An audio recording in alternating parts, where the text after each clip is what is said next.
said to his team and to himself, there are two things we can do. We can pray for him, and we can play for him.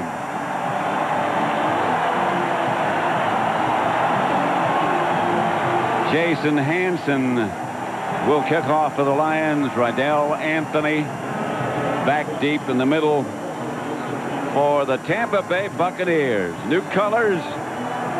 A huge complement of fans on hand. Today's weather, 52 degrees. The wind east, 6 miles an hour, so that shouldn't be a factor. And it's going to stay cloudy as Hansen gets this underway. Line drive, kickoff to Rydell Anthony.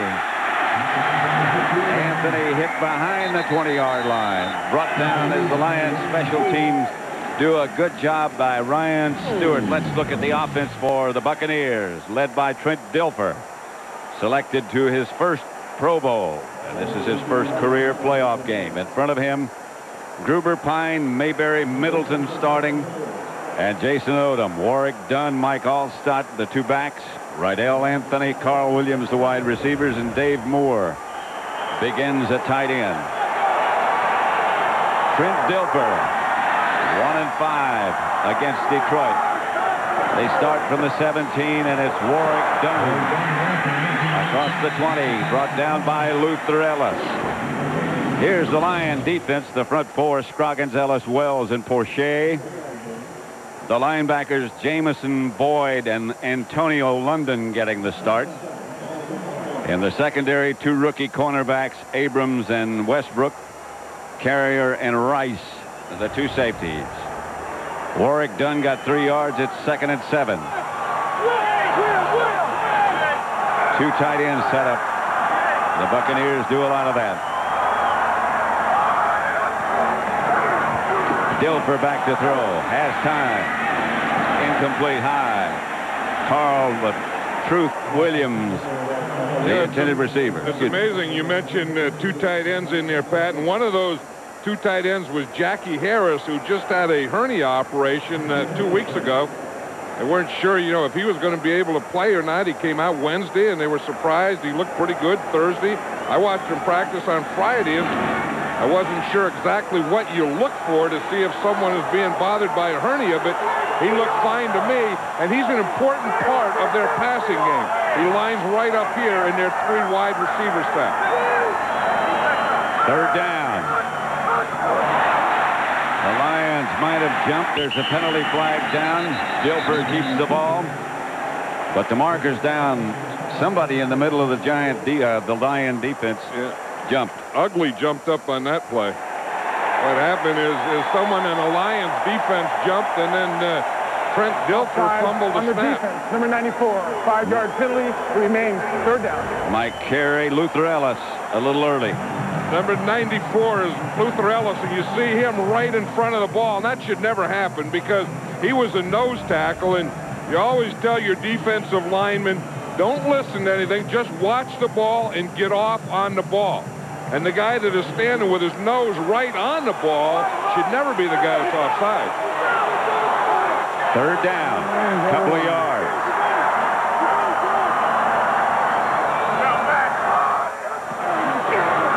Dilfer back to throw it. Again has time now, pulls it down, and he's going to take off and stumble and dive. And close to a 1st down. He's got a bad ankle, but he still got airborne. Yeah, you can see his bad ankle is that right ankle. You can see he has a brace on that ankle, and then he has that black tape over the brace.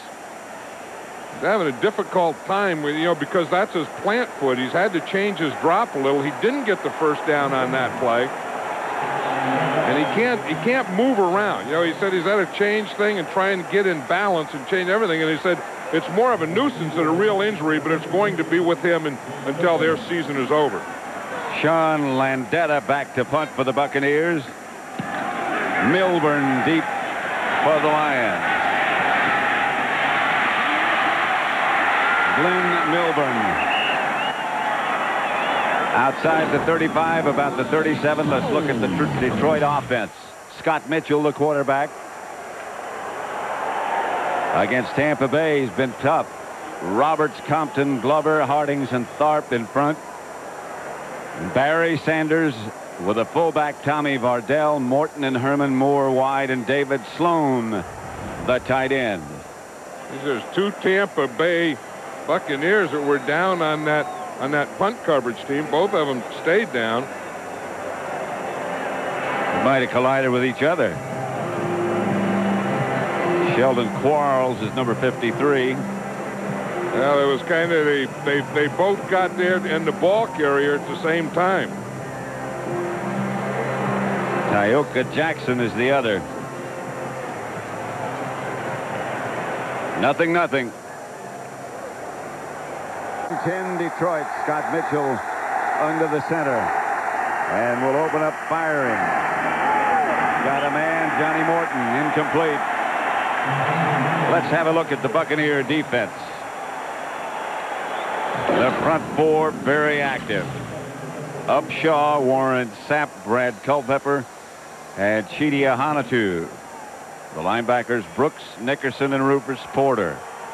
And in the secondary, Parker and Donnie Abraham, the safeties, the cornerbacks, Mincy and Lynch, the safety. 2nd and 10. Mitchell back.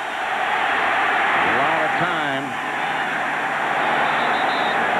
This is the thing that the Lions talked about wanting to do, Pat, early in this game, is start off passing, because the Tampa Bay Buccaneers have come out here and they're so concerned about Barry Sanders and stopping Barry Sanders. And remember what Barry did to him last time. Remember what Barry did last game. Remember what Barry does every game. That they wanted to start out throwing, make them think pass defense, and loosen them up a little, and then maybe get some easier lanes for Barry Sanders to run in. 3rd and 7, 3 wide receivers. Buccaneers showing blitz. Mitchell points it out. Gets rid of it, incomplete, intended for Morton. Good coverage. Good pressure. Yeah, it was interesting the side that Scott Mitchell pointed to. He pointed to the guy that was going to blitz, but no one listened to him because they came free from that side. Mitchell had to throw it before he wanted to. So Detroit has to punt with John Jett back to punt it and has to take off with it. And Jett scrambling around. It would have been blocked if he had tried to kick it. And the Buccaneers, with the pressure, take over. That's one thing about this Buccaneer team is they have great speed.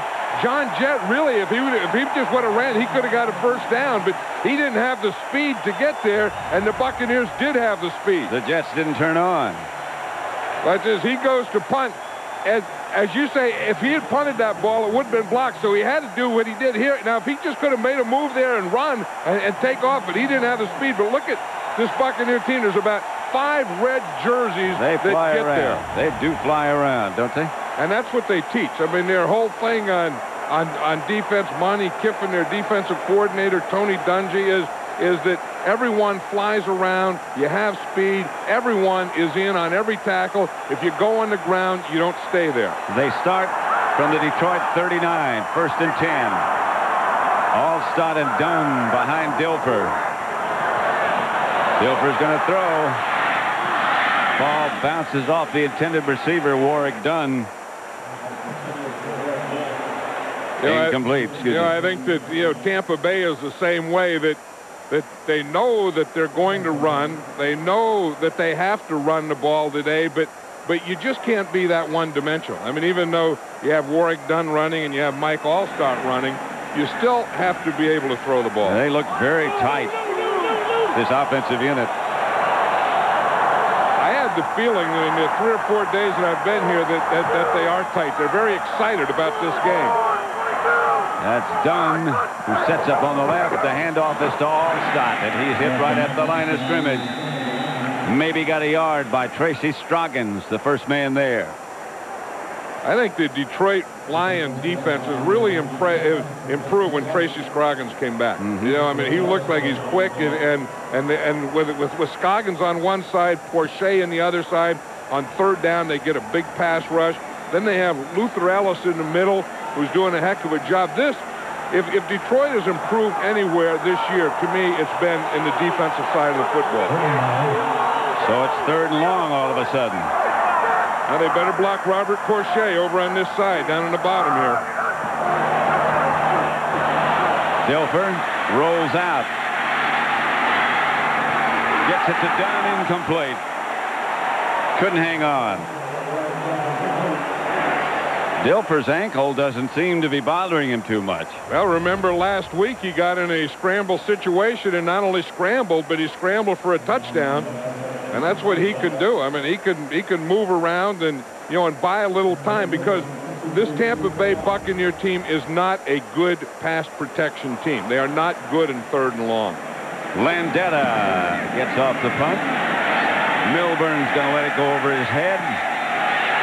And it's going to be down by the Buccaneers inside the 5 and about the 3. And the Lions will have a long way to go. Good punt by Sean. Yet to touch the ball.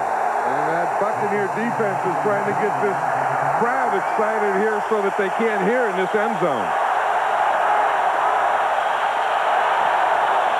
Sanders at the line of scrimmage, maybe nudged for a yard. Detroit notoriously a slow starting team in the first quarter. They've been outscored 135. Scott Mitchell, no touchdowns, 5 interceptions. The opponents have scored first in 13 out of their 16 games. This game, number 17, of course, this wild card match. One of the things Tony Dungy said yesterday is that he would like to keep the Detroit Lions, when they have the ball, down to 3 minutes per time they have the ball. Mitchell retreats to the end zone and fires deep. Out of bounds is Johnny Morton, incomplete. Anthony Parker right there. Charles Mincy coming over. They really have. Here's Johnny Morton here. Here's Anthony Parker. And you're going to see he's going to get a little bump on him. He's going to go by and he's going to have help. The safety gets over there. That wasn't a bad deal. I mean, if he had a little more room in that sideline, he would have had a completion, because he did turn Anthony Parker around. Parker looked back inside and the ball was thrown over his outside shoulder. 3rd and 9. Morton again, split wide left. This is Barry Sanders.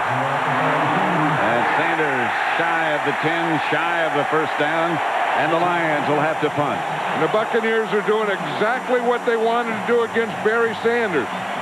Keeping their gap control, getting a whole bunch of guys to the ball. If you go down, jump up, because he's going to be coming back.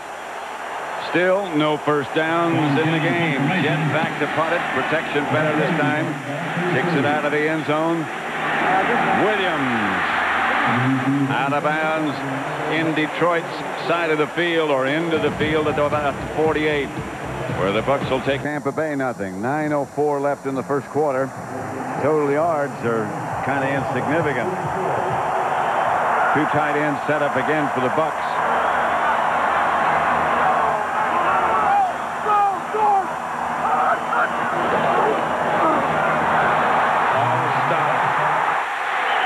Biggest run of the game so far, down to the Detroit 35 before he's stopped by the safety man, Ron Rice. Well, big Frank Middleton gets a block here. Now watch him. If you're going to run, you got to get this guy blocked here. You have to block Luther Ellis. Now he gets him turned, and then they can run right inside him. See Middleton right there? He makes the hole so that Mike Allstott has that cutback.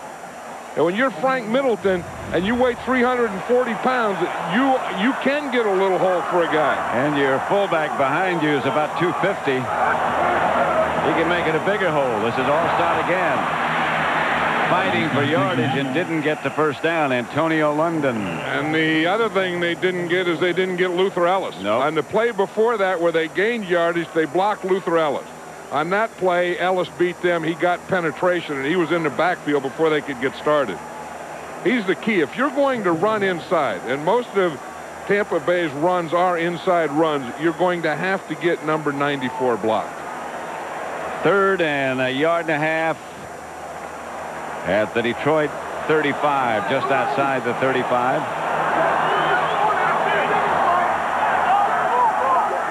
Dilfer yet to complete a pass. Back to throw again. The Detroit blitz missed, and Dilfer comes out around it and throws to Warwick Dunn. I beg your pardon, it's Williams, Carl Williams. Down inside the 10. It'll be 1st and goal, Buccaneers. Yeah, Trent Dilfer does a heck of a job of getting away from Antonio London, and then by buying some time, this can happen. You just see he buys some time. He's running out here. He's running. He's giving his receivers time to work, and then he can hit them for a 1st down. Good throw on the run by Dilfer. Yeah, it was good at getting away from Antonio London at first because no one blocked number 55 London. He came free. Dilfer made a move on him and then bought that time. They mark it back at the 11. And this is Warwick Dunn. Tackled behind the line of scrimmage. Maybe loss. So it's not 1st and goal, just shy of that mark. 1st and about 11 now after the loss by Dunn.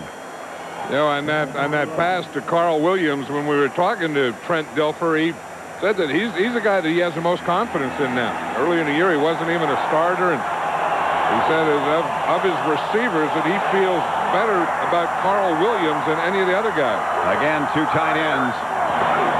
Dilfer. Warwick Dunn inside the 5. They still don't have him down, boys. He's quick. You see how quickly he gets in that thing? This is an amazing guy. I mean, he's 5'8". He weighs 180 pounds, but is he quick? And he's not an outside guy either. I mean, watch, this is at normal speed. And you talk about quickness, and Warwick Dunn makes moves all over the place. I mean, he'll make moves in the hole. He'll make moves after him, but he gets through that hole quickly. 3rd and 2. This guy is a fun guy. I mean, he has that twinkle in his eye, and there's something about Warwick Dunn, you just like to take him home. Dilfer clapping his hands and probably changing plays. Going to throw and does. Incomplete. Bounced off Jackie Harris. Ooh, Trent Dilfer knew it. He not only had a completion, but he had a touchdown there. At the line of scrimmage, you know, he changed something, but he's looking, and he's looking at Jackie Harris all the way, and he throws. That's a perfect pass. I mean, there's nothing you can say except Jackie Harris was open. He got open. Trent Dilfer found the open guy, watched him all the way, hit him with a perfect pass. Jackie Harris dropped the ball. Husted in to try the field goal.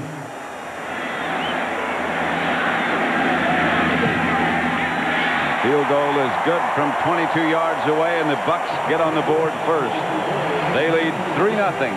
But watch the umpire right here. He's kind of in the way, and he ducks. So Jackie Harris is looking for the ball to come out, and watch, it comes right off the umpire. Doesn't hit the umpire, but he lost the ball for that split second. Yep, he sure did. Milburn brings back the kickoff and brings it out of the pack. Got to beat the kicker and doesn't. Husted knocked him out of bounds. Sometimes a kicker, when you're the last guy, that's all you can do is just hold up until someone else gets there. That's exactly what happens. Husted holds him up, and Rob Thomas is going to get there at the end, but he plays off a blocker, keeps containment, makes a hit. Rob Thomas gets there to make the play also, but that's a heck of a play by Mike Husted. 50-yard return by Milburn. Husted got up with his face crooked. Oh, yeah, well, he's happy to do that. I mean, those kickers love that when they can look like linebackers. Barry Sanders deep. Mitchell gives to him, and Sanders heads to the outside and got perhaps a yard. And right now, let's go down to James Brown for a McDonald's game break. Pat, earlier today, New England made it 3 straight victories over the Miami Dolphins. Take a look after a Dan Marino interception. It's Drew Bledsoe hooking up with Troy Brown. Troy Brown, 24-yard haul in for the score. And the Patriots will now play Pittsburgh next Saturday. Back upstairs to Pat Summerall. 2nd and 10. Sanders again, the lone back. Mitchell fake to him this time. Incomplete. Had a man open. Tommy Boyd. Mitchell just missed him.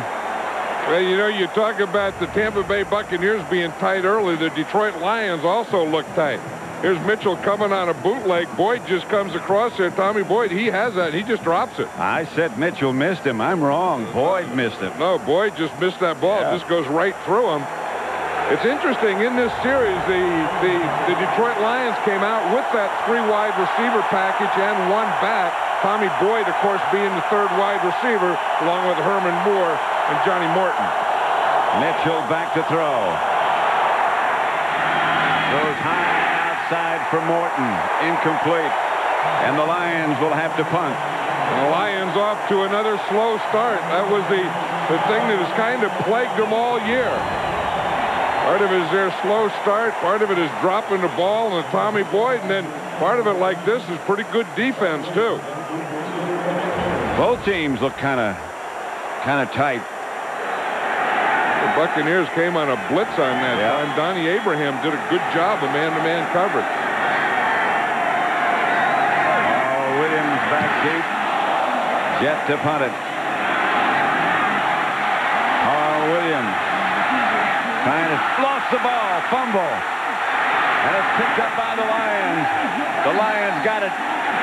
The Lions would have to have control of it before it went out of bounds. And that's what happened, is the Lions never did get control of it, so it's going to be Tampa Bay's ball. And Bobby Ross saying, fall on it, fall on it.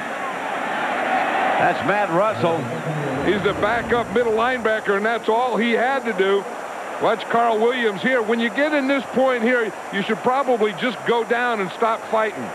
Here's Russell here, and that's what Bobby Ross is saying. You don't have to pick it up. You don't have to just fall on it. No one falls on it until it gets out of bounds. So the last guy to have control of that ball was Carl Williams. No Detroit Lion ever gets control of the ball. You see the strip there, the ball comes out, and no one gets control of it before it goes out of bounds.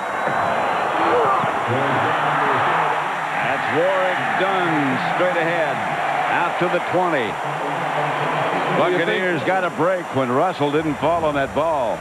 Yeah, you know, you think anytime you see a guy that weighs 175, 180 pounds, that he's going to be an outside runner, but watch Warwick Dunn. I mean, he just hits that middle.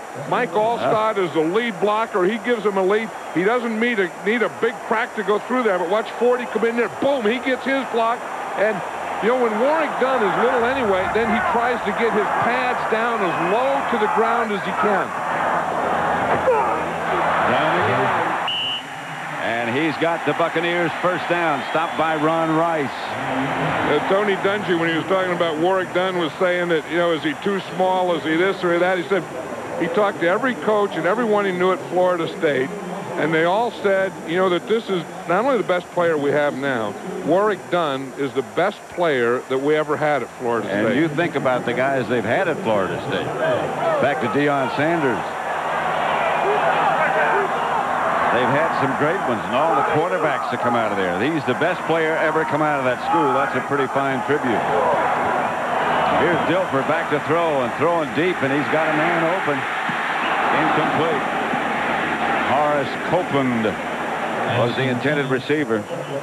Yeah, that's what they do. Horace Copeland is now their 3rd wide receiver, so if they want a 3rd wide receiver to be an outside guy and to, you know, hit a big one like that, they put Copeland in. Then if they want a 3rd wide receiver to be a slot guy, they put in Rob Thomas, who's in there now. So Copeland is kind of the outside guy. They stay outside. They try and run the deep stuff with him. And then Rob Thomas would be a slot guy or a possession receiver type guy. 2nd and 10.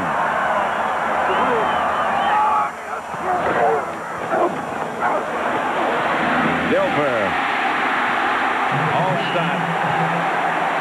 First down, Buccaneers. You know, Mike Allstott has done it all in the first part of this game, because we've seen him run with the ball. Well, we've seen him lead block for Warwick Dunn, and now we're going to see him catch the ball. See, Thomas comes in motion. It's a little play fake out of the I formation. Allstott was the first guy, and you see what happened. Warwick Dunn doesn't get a block here. Warwick Dunn should get that block. You see Porcher coming right through there. That's a tough block, though, when Warwick Dunn has to block Robert Porcher. That's almost an impossibility. Might have hurt Dilfer's ankle. Well, he has a tender ankle, and that ankle's going to get hurt every game he plays this year. Allstott. to about the 44. Picked up 8 or 9. Yeah, we talked about Luther Ellis, and if you're going to do anything, if you're going to pass the ball, if you're going to run the ball at him, you better get him blocked. When you do get him blocked, you can run like that. If you don't get him blocked, then you're not going to run. 2nd and 1. A minute 45 left in the first quarter at Houlihan Stadium.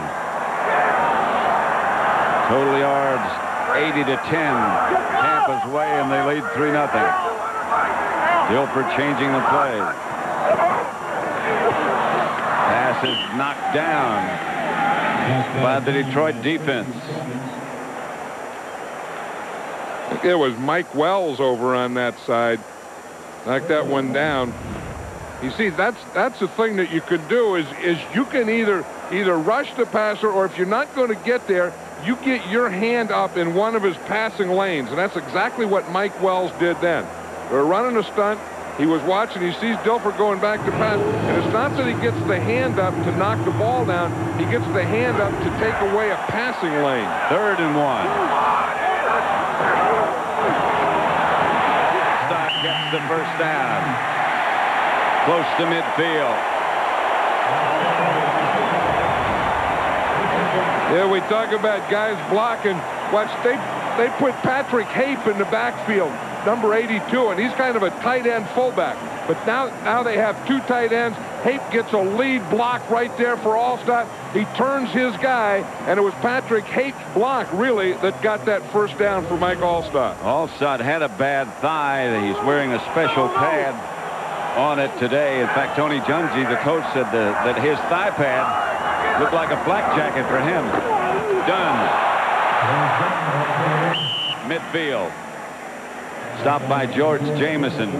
You know, they can sure change it up. I mean, they put Dunn in the backfield by himself, and then they put Allstott in the backfield by himself, and then they put them both in there together. We're just talking about Carl the Truth Williams and how important he was to Trent Dilfer. You see him going off in a cart now. This could be a big loss for the Buccaneers, because a quarterback has to have confidence in his wide receivers, and to be honest, Trent Dilfer doesn't have a lot of confidence in his wide receivers. And the truth, Dilfer was gaining confidence in Williams. This is Anthony. He makes the reception, and that's near another Buck first down. That's the end of the quarter. The Tampa Bay Buccaneers lead Detroit 3-0.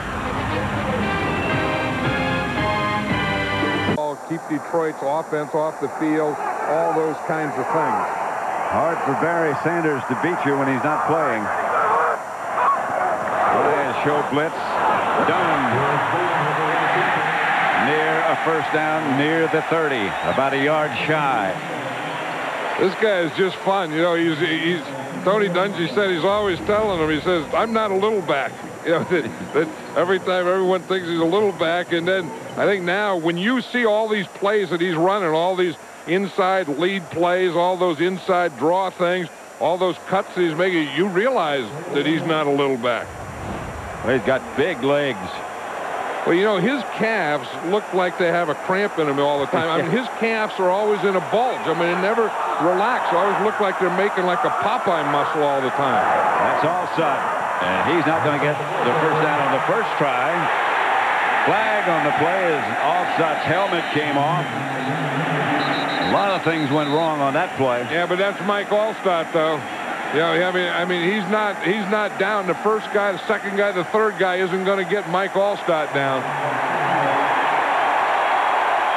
Guys, you want to know how to play running back and keep your feet going, you do it like this guy does. 12 men on the field on the defense. 5-yard penalty results in first down. No wonder Allstott couldn't break it. They can play with 8 men up and 4 deep. And that's tough to advance the ball against. That's a tough one. You look 1, 2, 3, 4, 5, 6, 7, 8, 9, 10, 11, 12 guys. That's a tough defense to run against. That will always knock your hat off. And the ball loose. It's your jacket. Look at his eyes. He kept his eyes open. A lot of guys, when they lose their helmet, close their eyes. Yeah. Not Mike Allstott. That's why I think, when we pick the All-Madden team, that has to be one of our rules. When you lose your hat, you can't close your eyes. I think he just made it. I think he did.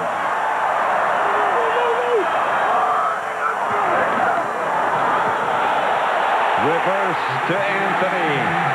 Anthony down the sideline, out of bounds at about the 12. And they marked it back out of bounds here. Riddell Anthony made a big play there, and again, they need confidence. Tony Dungy was saying that he went into a mental slump, and he thought it was important that he caught his first ball today, which he did a couple plays ago, and now you can see that he's playing with a little confidence. Holding on the offense, number 83. 10-yard penalty, still first down. Moore called for holding, and they'll bring it back. This team has 5 tight ends listed. Yeah, there's Dave Moore right here. And see the hold right there. You see the left hand up there? You see he's holding it all the way. He never took it off. Sometimes an official will let you start that way. If you get a hand outside the plane of the body. But what happened there is Dave Moore got that left hand up there, and he held it there way too long. And that was the side of the play, too. 1st and 18. Screen pass to Dunn. Warwick Dunn to about the 33. Stopped by Luther Ellis.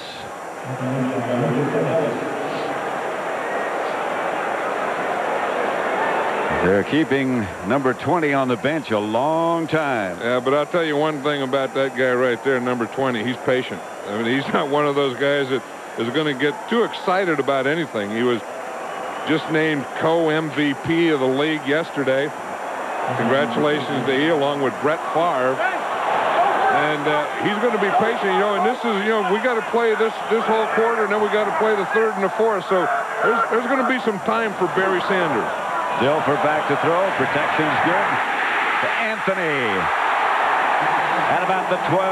Stopped by Carrier. Now I think Trent Dilfer's getting a little confidence in Riddell Anthony. I think Anthony's getting a little confidence in Anthony. You see, this is just against the zone here. Corner looking back into the backfield. He just makes a move, and he's just wide open there. And he just hits him perfectly. I'll tell you, the thing is, as I said earlier, this Buccaneer offensive line is not really a good pass protection, but on this series, they are pass protecting well. That was excellent.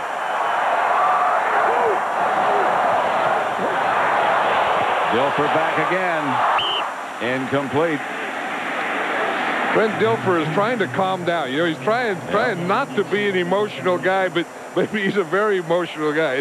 And he said, when he first came here, he came out after his junior year at Fresno State, and with Sam Weiss, he said we really didn't get along and they didn't mature. And then one of the best things that ever happened to me was when Tony Dungy came here and brought a certain calmness, that Trent Dilfer never knew, but he had to learn, and he is learning it. But sometimes, like on that last play, it'll still jump out of there. Play number 16 in this drive coming up.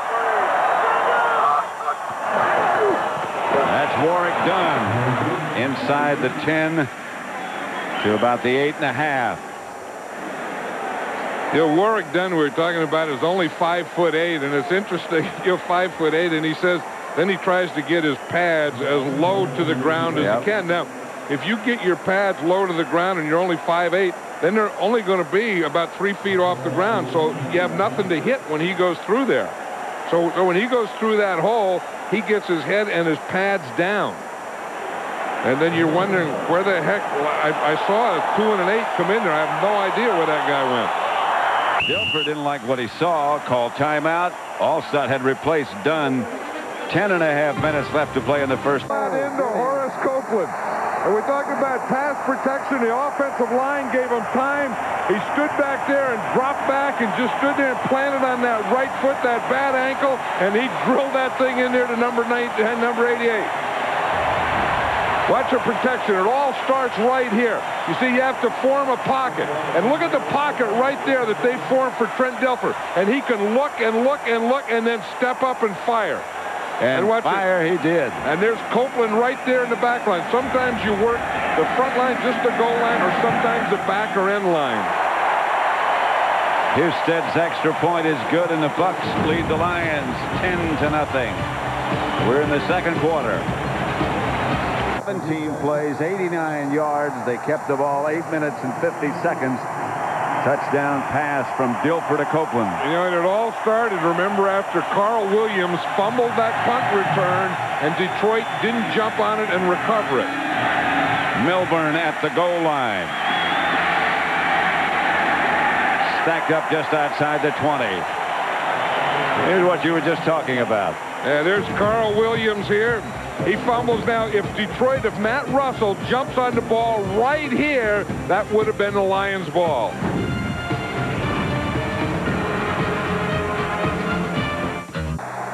Goodyear's blimp fleet will double next year with 3 new blimps arriving in international markets. We'll have blimps everywhere next year. What are they doing? Making the blimps now, you think? I guess. 3 new blimps are probably at the blimp factory. Barry Sanders gets the carry, and he doesn't make it back to the line of scrimmage. You know, that's a great shot of defense, though. I mean, that's a great shot of having all those red jerseys around Barry Sanders. There was no place to go. If you just, they just had him encircled. And if you just watch this, he can't go inside, he can't go outside, he can't cut back.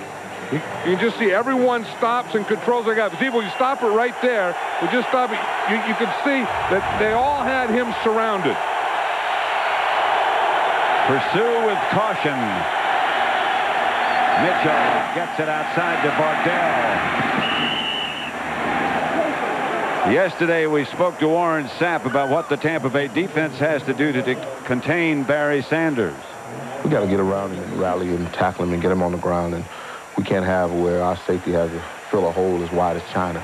I mean, we just can't allow that to happen. And that's the thing that we've been working on. And nobody's on the ground. Everybody's up on their feet, and we're running and hustling to the ball because it's going to take all 11 of us to get this guy under control. 1st and 10 on the completion to Bardell. Mitchell back to throw it again. And throws high for Johnny Morton.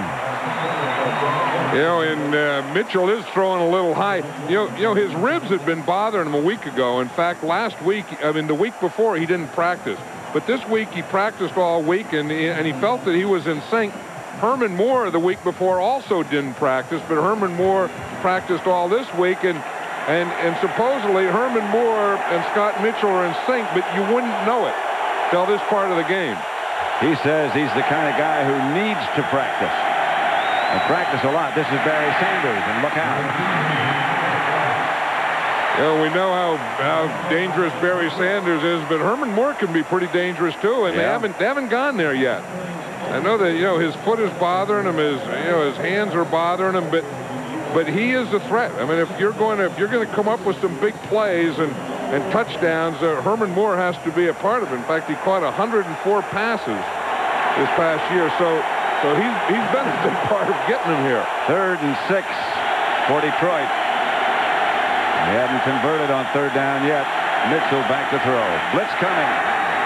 And the pass is picked off by the Buccaneers. Batted into the air and then picked off. Anthony Parker. Mitchell again was high. And Parker came up with it. And they got him in that 3rd down in the nickel situation, and they had good coverage on the outside. They made him throw to the inside. Anthony Parker was just right there waiting for it. You see, they got the nickel here. They give him a blitz, and now Scott Mitchell can't step into the throw. You see it? He kind of steps sideways. And then when he steps sideways, you're going to see that he just throws it right here in the middle. You see he steps sideways, and then he overthrows the ball right there. Anthony Parker has good coverage. The ball bounces in the air. He just picks it off. But it all started with the blitz. They didn't pick up the blitz. Scott Mitchell couldn't get set. He didn't have his right foot up. He had his right foot parallel. He didn't have anything on the ball. He threw a poor pass, and Anthony Parker was in great position. Tharp was the injured Lion player, but he appears to be okay. He made it to the sideline on his own. 1st down, Bucs at the Detroit 20. Dilfer Incomplete. Intended for Anthony. Good coverage this time by Abrams.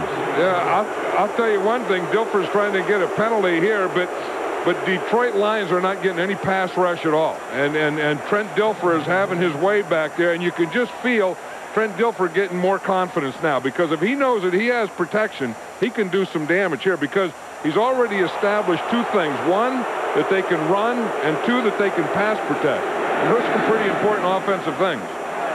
Yeah. On the touchdown pass, his protection was perfect. 2nd and 10. It was on that last play, too. Dunn is deep.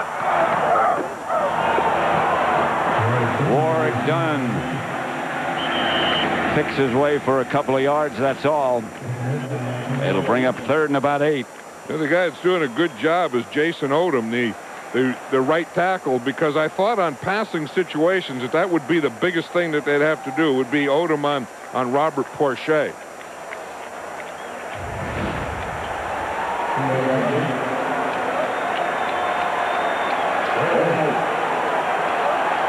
Third and 8.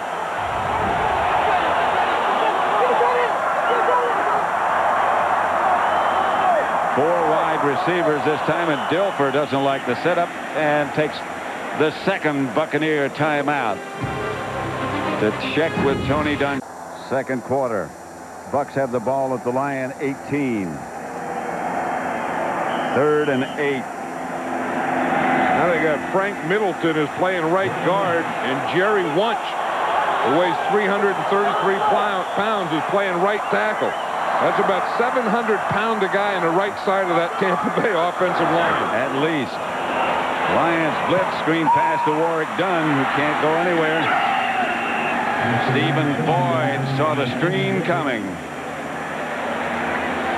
I was just saying how much confidence that Trent Dilfer was having, and how his pass protection was really doing a good job. I don't think you need a screen on that situation. I mean, you know, third and 7 or 8, I think the way Riddell Anthony's playing, I think, you know, you have Horace Copeland out there. I think, you know, Jackie Harris in there. I think they could have thrown the ball down the field. 42-yard field goal attempt coming up by Houston. Walsh is the holder, the backup quarterback. If it gets there, that's good. 13-0 as Husted hits. 13-0. Tampa Bay leads Detroit.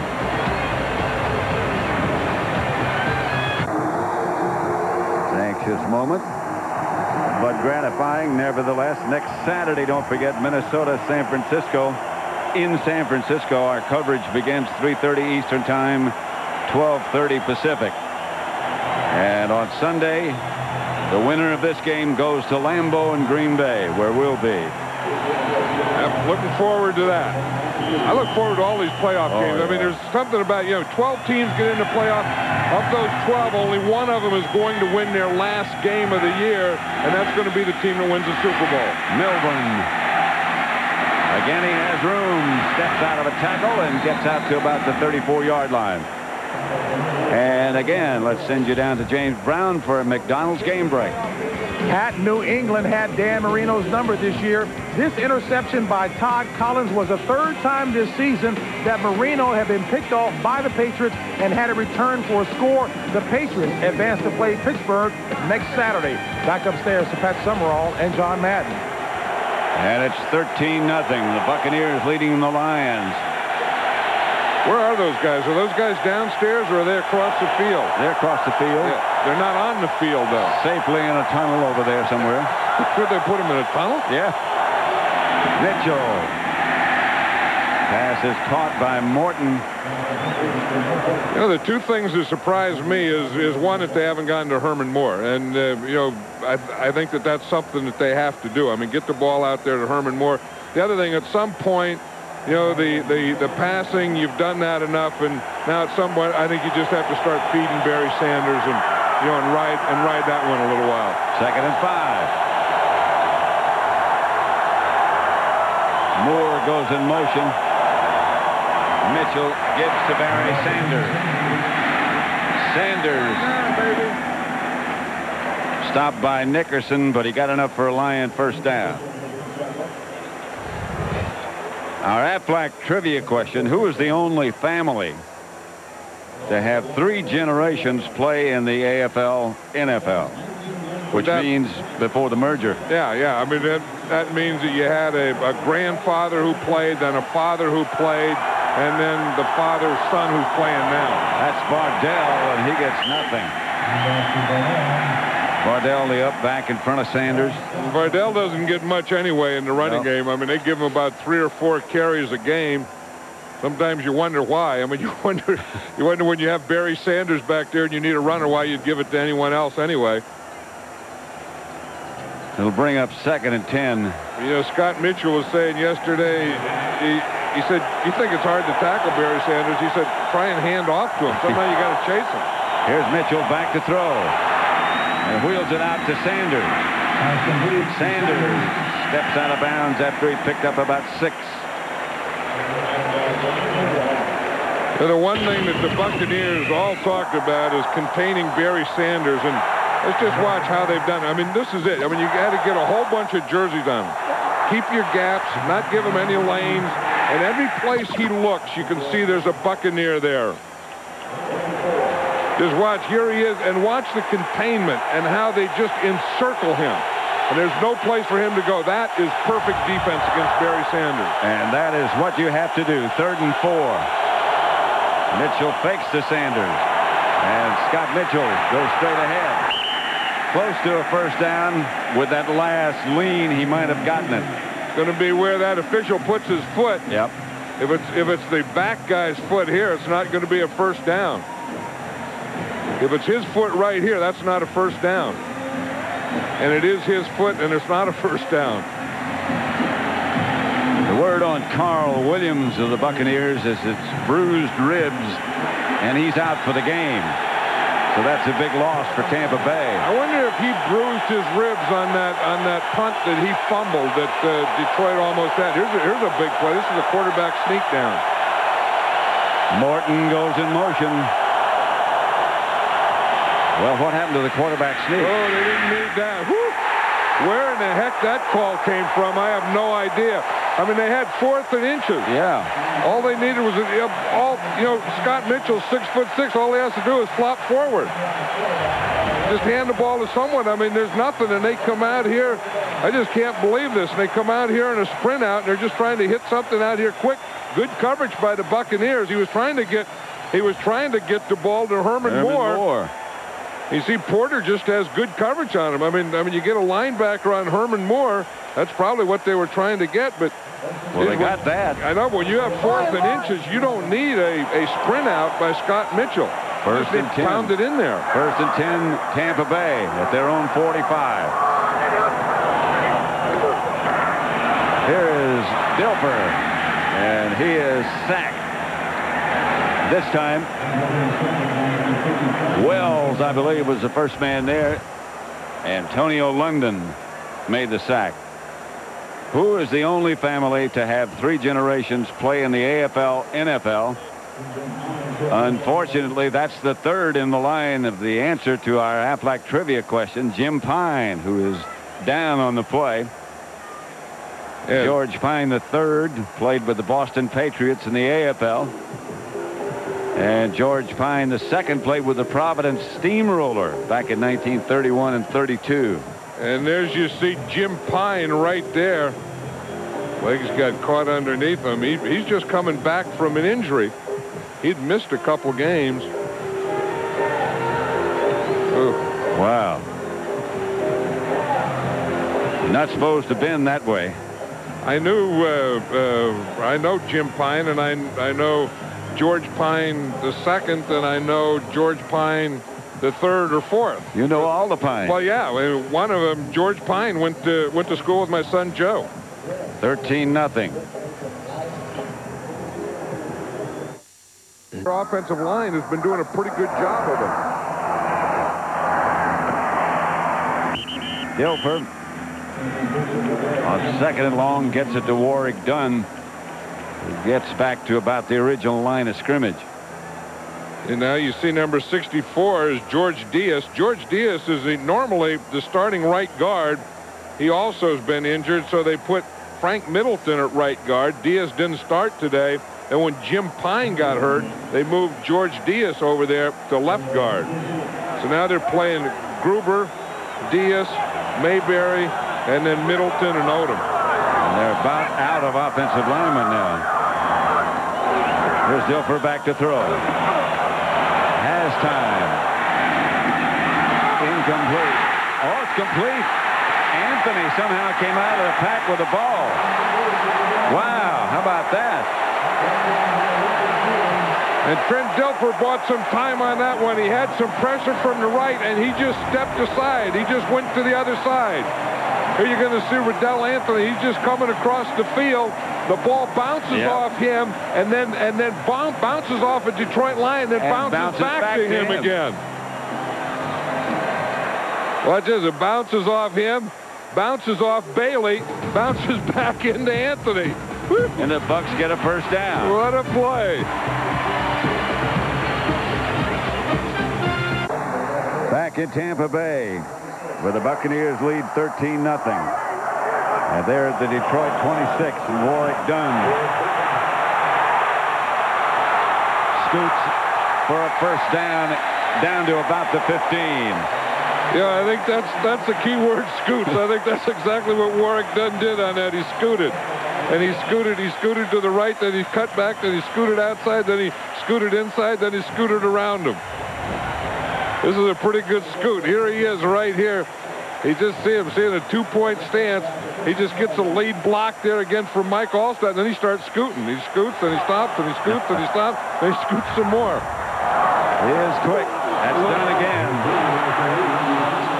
Down to about the 12, the fumble, and the Lions are indicating they have it. And they do. They do. The Lions recover.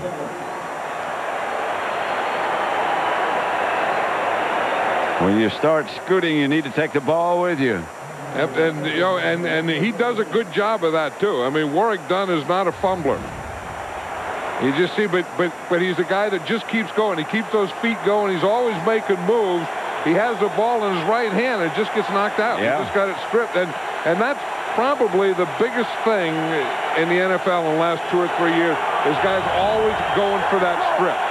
But you always can't run with both hands on the ball, too. Especially if you're a guy like Warwick Dunn, who's always looking for that extra yard. That's Barry Sanders with the reception from Mitchell. Got a couple. And let's send you down now to Ron Pitts. All right, Pat, the starting left guard for the Tampa Bay Buccaneers, Jim Pine, just left the field in the cart.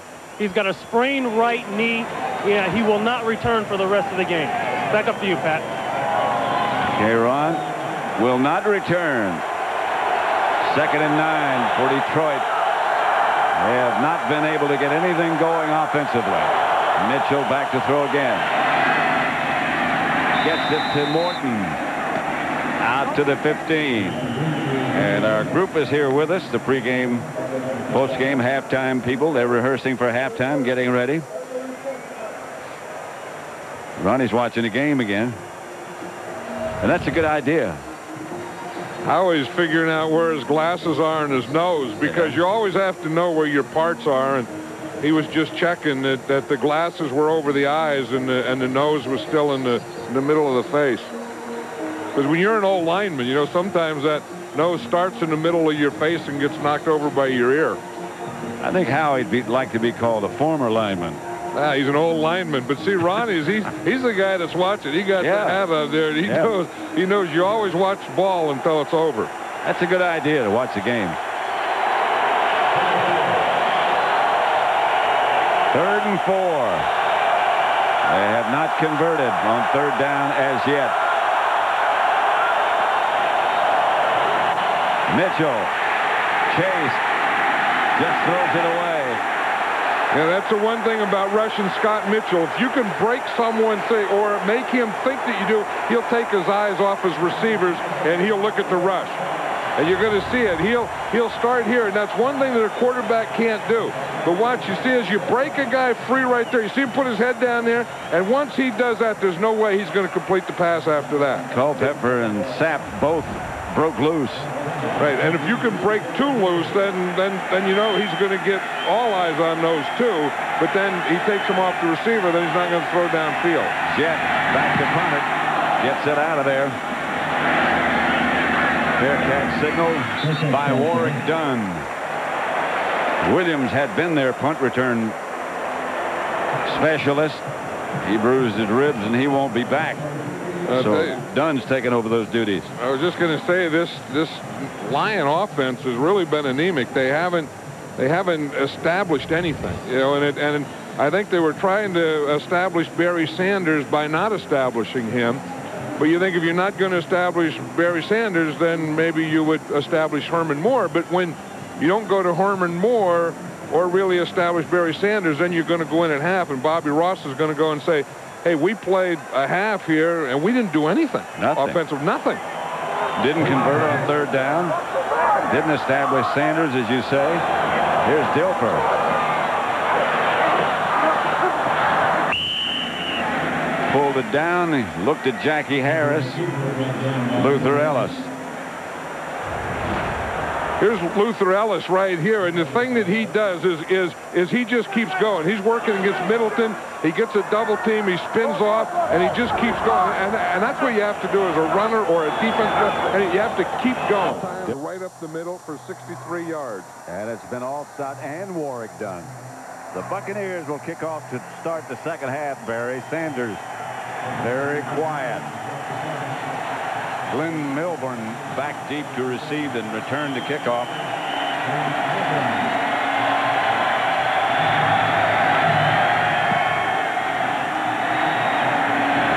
Houston's kick is going to be brought from the goal line by Milburn. And he is cut down at about the 20. And let's again send you down to sideline and Ron Pitts.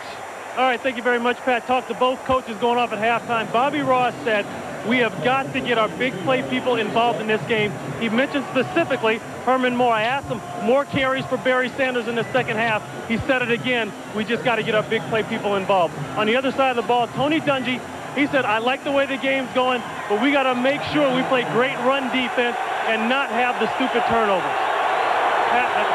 All right, Ron, thank you. And that's exactly what John Madden's been saying. The big play people haven't gotten involved. This is Barry Sanders. He gets a couple of yards. That Tampa Bay defense has done an excellent job in controlled pursuit. You know, and watch Warren Sapp here. That's the guy that Bobby Ross says that he challenged his guards and said that's the guy we have to control. But it's hard to block down, have your tackle block down and run away from him, because unless that tackle cuts him, there's no way you're going to stop Warren Sapp from pursuing. Buccaneers haven't lost when they led at the half. Here's Mitchell back to throw. Gets it outside to Sanders. Bad throw. Yeah, I mean, Scott Mitchell's had a whole bunch of bad throws today. He looks like he's never got out of the pregame warm-up. I mean, he looks like he's never gotten in sync, and we've seen him over the years. We've seen him sometimes when he's real bad, and we've also seen Scott Mitchell when he can get real hot.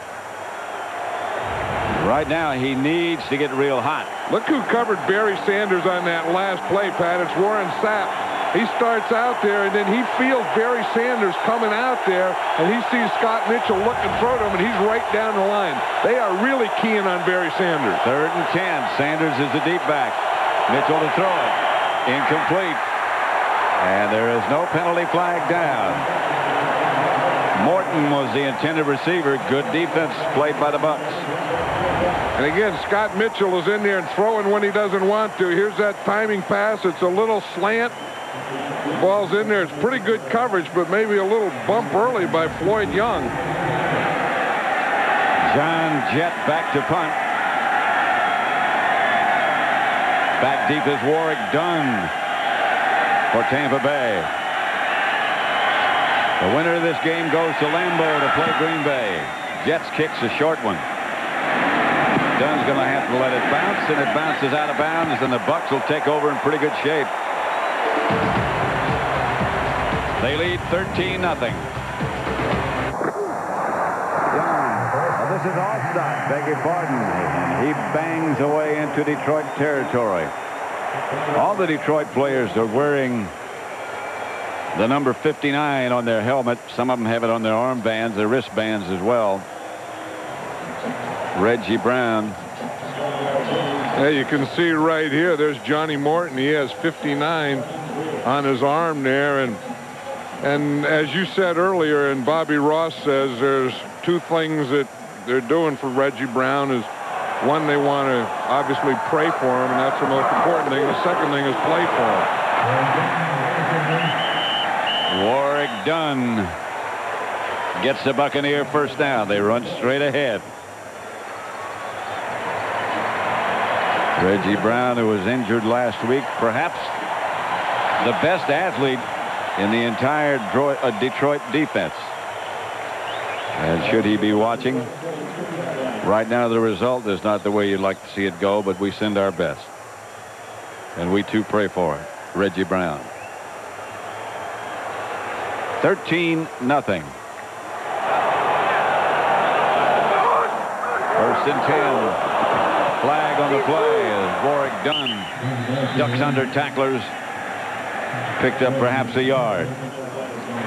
Yeah, you look at the officials here in today's game, Pat, and this is an all-star crew. All year, you know, they have regular crews work together. When they get into the playoffs, they have to earn the right to do a playoff. Offsides on the defense, number 95, 5-yard penalty. First down, 5 yards. Offsides on the defense. Today's officials. Yeah, Mike Carey is a referee, and then, you know, the umpire and the head linesman. It goes on. This is a group that hasn't worked together before, and again, they're the ones that grade out the best, that get to do the wild card games and the playoff games and the championship game. Now, it is possible that someone from this group could also be in the Super Bowl. First and 5. Dilfer. Incomplete. Intended for Anthony. Kevin Abrams cut in front. He really did. Kevin Abrams, he's a rookie. He hasn't been starting all year, but he's a gutsy guy. Yep. And he's back here like he's playing off. And watch, he's gonna jump this thing because he's looking in and he's watching Dilfer. And when he sees Dilfer set up, he gets a jump on that ball. Now, if that ball hadn't been tipped, I don't know that Kevin Abrams doesn't intercept this ball. And if he intercepts and it was tipped. See, because he was watching all the way. He was watching Dilfer all the way.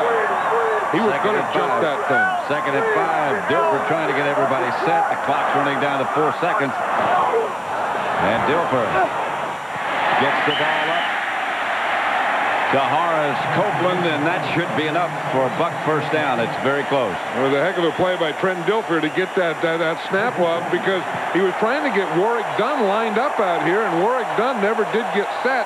And he was telling him something, you know, out here as a wide receiver, and he finally got him settled down, and then he went the other way. But here's Warwick Dunn out here. You see, he's looking, he's talking to him, he's telling him where to go. Dunn's going back and forth, so Dilfer has to do all that before he does this, and he doesn't even look at Warwick Dunn on the pass play. They do get a first down at the Detroit 31. First and 10. The Bucs lead it 13-0. Dilfer's going to throw it on first down and going deep for a bunch. Incomplete. Intended for Anthony. Covered by Abrams. Well, that's a rookie against a rookie. Riddell Anthony, a #1 draft choice. Kevin Abrams, a #2 draft choice. The Detroit Lions. He's out of Syracuse. He's playing off. And now you see it was a little stop and go. He did a little hook and go. Abrams started to go for that hook, but then he reacted quickly to the go. Good recovery. And they both ran into the bunting. And it's nice to see bunting here at a game. I mean, this is what we didn't have for years in the National Football League. We have to celebrate our playoffs. And we're in the playoffs with the Buccaneers leading 13-0. And the handoff is to Allstott, and he's got another Tampa Bay first down. He's got a touchdown.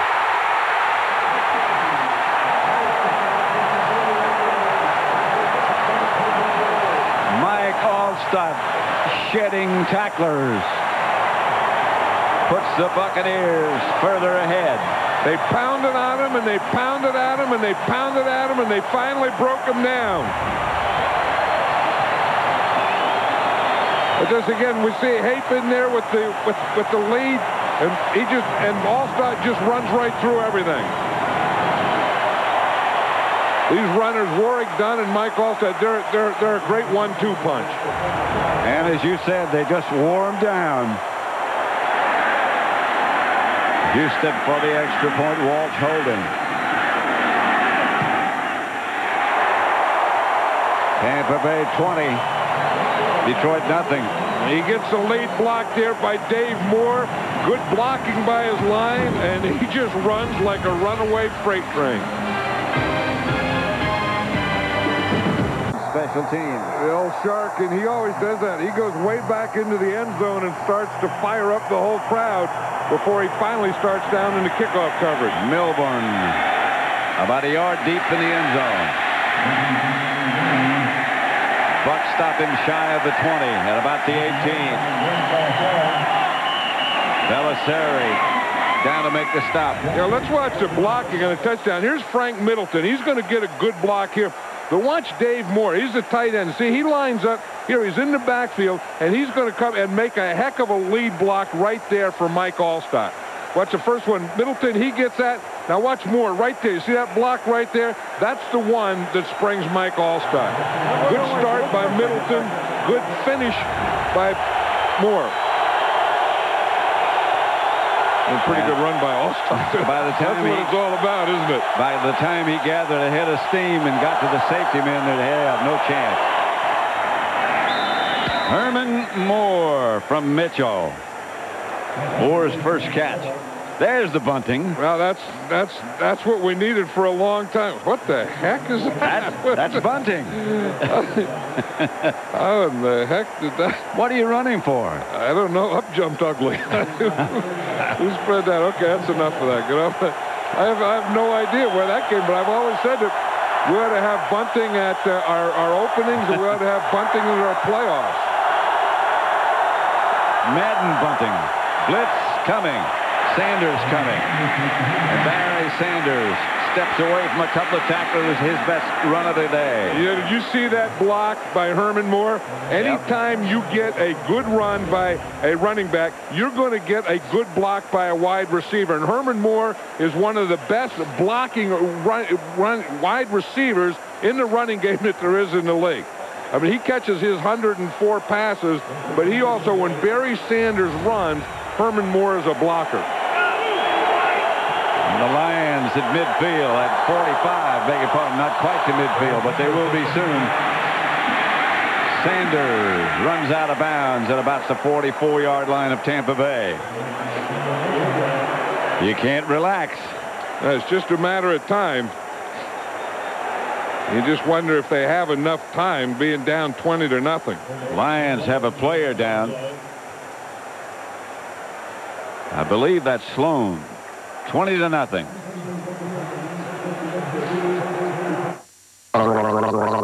You know, this is a heavy field, and I think that Porsche and the other rushers are having a little trouble with their footing, so they're going to a longer cleat. Mitchell fakes to Sanders. He's chased and throws it away. Metzelaars was the nearest Lion. Reagan Upshaw got up the field on Florida at the Orange Bowl. Good view today. Did you see that view? They saw, you know, the stadium here they're playing, and then right next door is the new stadium they're building where they're going to play next year. Mitchell gives to Sanders. Sanders picks up a couple. You know, one thing the Lions have done is they've gone to 3 wide receivers, and they've gotten the Buccaneers to play a nickel defense. Here's that. Yeah, here it is right here. That's a new one, and it's you can see that it's right next door. Here's the one we're playing today. Here's the one they'll play next year. And that's going to be a beautiful place. I mean, they've gotten it up in a hurry. Yeah, they got all their height on it already. 3rd and 5. Mitchell with Sanders deep. Boyd in motion. Mitchell is going to take off with it, and he's got some room to run. Scott Mitchell slides at the 25 and slides down to about the 24. I was saying on the play before that it looks like what Detroit's trying to do now is spread out this Buccaneer defense and maybe get them into playing a nickel defense the whole game, and then maybe that'll be a little easier for Barry Sanders to run too, because by going 3 wide receivers, as they're doing here, that means that Tampa Bay is going 5 defensive backs, so they have 1 less linebacker in there.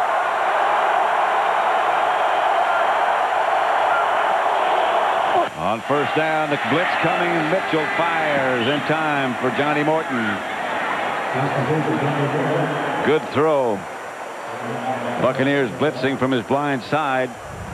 This game summary brought to you by Budweiser. Total yards, Detroit 108, Tampa Bay 246.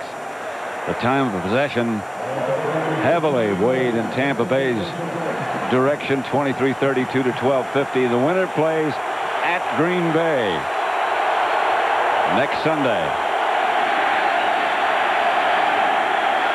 First and 10, Detroit at the Tampa Bay 15. Mitchell to David Sloan, and Sloan gets to the 5. It'll be first and goal from there. Looked like Sloan had hurt his shoulder. Remember, he was down there for a while. We saw him blocking, and then he just bent over, and then he went out for a play or two. And he came back in, and you watch Scott Mitchell here. He's looking for Sloan all the way. Sloan just steps in front and picks that thing right out of the air. 2nd and 1.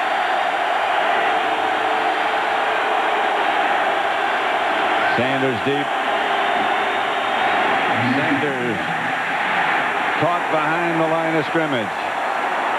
I'll tell you, this Buccaneer defense has done a heck of a job on Barry Sanders. I mean, they know. I'm not saying they're going to be perfect in all areas, but watch these guys all surround Barry Sanders and not give him a place to go that way, a place to cut back this way, or a place to go to right, left, middle, anywhere. They got him surrounded. There's no place for him to go. And then a rule, if you go down, don't stay down. Watch how they go down, and they all bounce up. The only guy that didn't was old Culpepper. He stayed down, didn't he? 3rd and 4. Mitchell rolls, and he's got some room to run if he decides. Out of bounds. Ooh, he didn't go. No, he didn't go for the first down on that, and the marker is right there. I think in a situation like this, you have to go all out on every situation. Here it is, Herman Moore. He's trying to hit Herman Moore. It looked like he could have led him to the corner. Now he starts to run, and it's too late. I don't know that he couldn't have cut that thing back and got a few more yards. As it is, they have about 3 yards for a first down. On his feet, comes out of there, fires incomplete. He did an amazing job to come out of the trap and get rid of it. But they come away with nothing. And that's the thing, you know, everyone thinks you go for it on 4th down like you're going to make it all the time, but if you don't make it, as you say, you come away with nothing, and you still haven't broken the glass. You haven't got any points on the board. You still got that shutout, and somewhere you have to break that shutout down first. Herman Moore had no chance. Scott Mitchell had no chance. The coverage downfield was excellent. They have 2 receivers in the same area. That's easy to cover. And then at the end, they had 3 receivers in the same area. So the Bucs take over. 1st and 10, leading 20-0. Dilfer going deep, and he's got a man open and just misses him. Rob Thomas had 2 or 3 steps. And he should have just run right through that one. Right now, let's go down to James Brown for McDonald's game break. Pat, it was a very efficient day for Drew Bledsoe of New England. Take a look as he hooks up with Troy Brown, his only touchdown toss of the day. But again, he made no big mistakes, and New England, the benefactor, New England goes on to play Pittsburgh next week. Back upstairs to Pat Summerall and John Madden.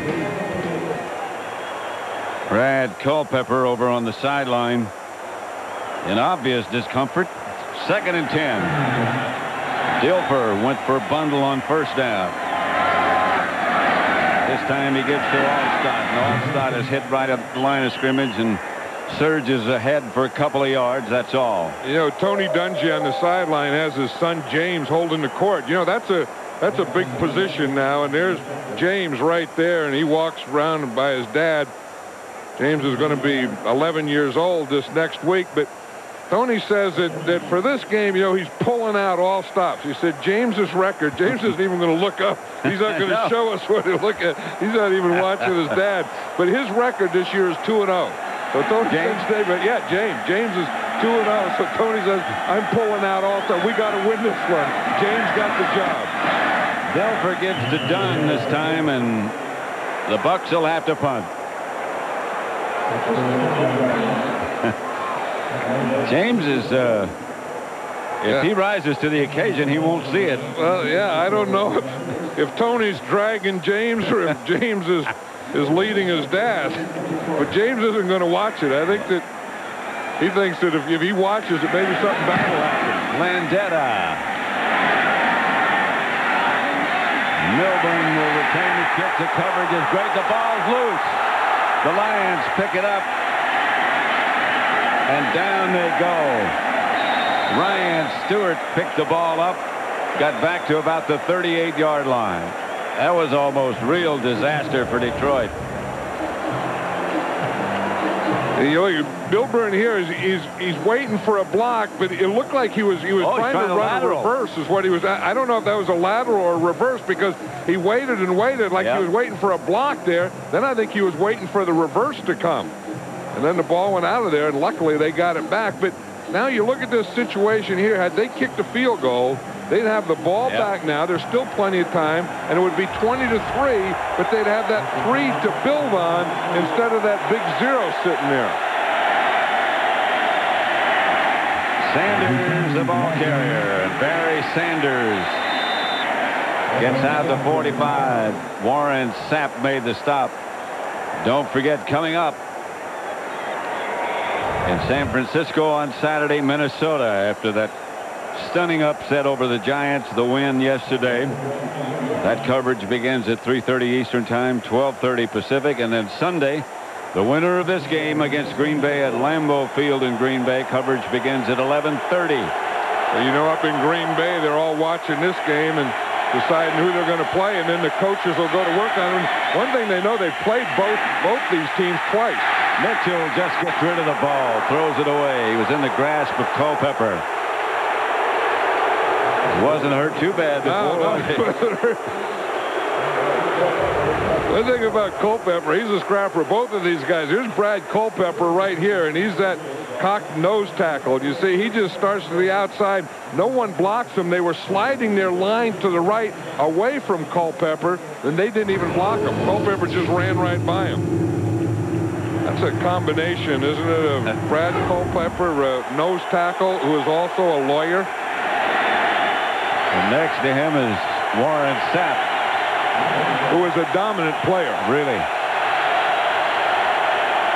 There's Mitchell back to throw on third down. Swings it outside, incomplete, intended for Sanders. Warren Sapp is one of those guys that raise havoc, even when he's doubled. You know, he keeps going there. He lets Scott Mitchell know that he's there. Watch Warren Sapp here. They're going to double team him. You see, he starts and he gets a block there, and then they come over and they just whipped on the double team. But he's letting Scott Mitchell know that when Scott Mitchell throws the ball, number 99 is going to be on him. Back to punt is Jet. Warwick Dunn back deep. High snap. A fake. Beg your pardon. Jet had such a good fake, I didn't see it. And Rivers wound up with the ball and gets a Detroit first down. Now, Ron Rivers was the fullback, and they snapped it short to the fullback. Watch, here's Rivers right here, and they just snapped the ball there. Now, he just takes off. You see, he gets a block right there, and they pack everyone to the inside. Rivers just takes it to the outside. There's no containment at all, and Rivers sees that he has a first down. That's not a bad play. I mean, they had to. You would think that Tampa Bay would really be looking out for that play, though. What a fake by Jet. He jumped as if the ball went over his head and started chasing it. It's to Sanders. He gets a few. Such a good fake. I didn't see it. Goes right to the fullback. Yeah, you see now, here's Jet. He's going to fake it, but the ball's going here, and he's going to fake like the ball went over his head. But it just that's what I saw. Yeah, he jumped up, did a pirouette, and darn near fell down. Second and 7.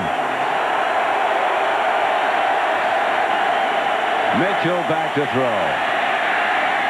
Has a man, Herman Moore, wide open. Mitchell hit him with a Buccaneer looking right in his face. This is the thing that Herman Moore is so good at. I mean, he's, he can run patterns. He has great hands, but he's a big target in there. And anytime they have a zone, he can just get in there and sit down. And your quarterback can look, and you can always find that big target in the middle. First and 10, Detroit.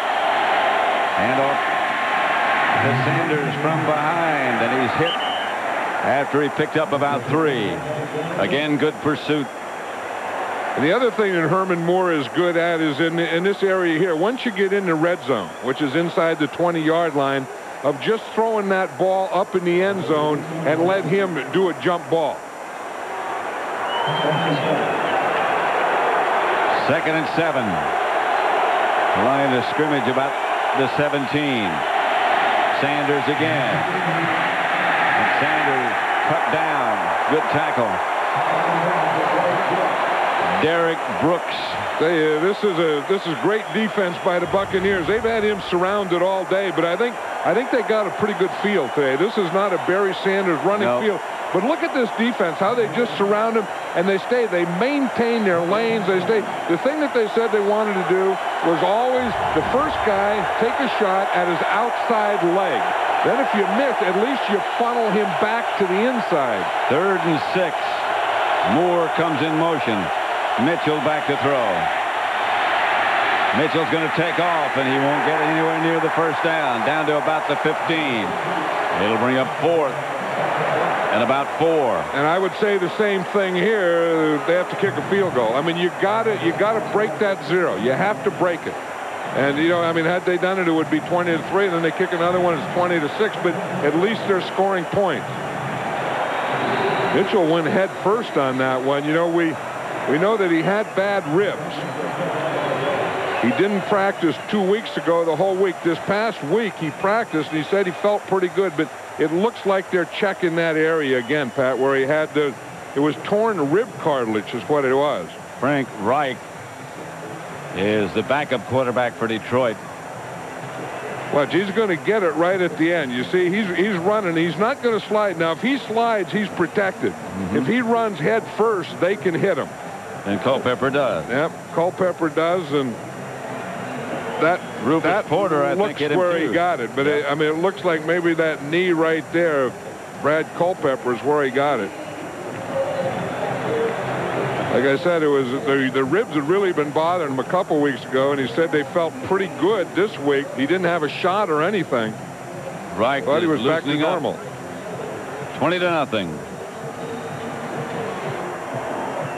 We're back at Erickson Stadium, where we're down to the final seconds of the game, and it's still tied.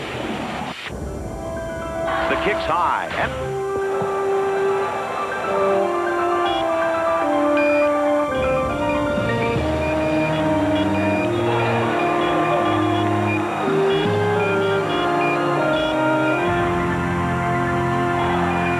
Erickson mobile phones.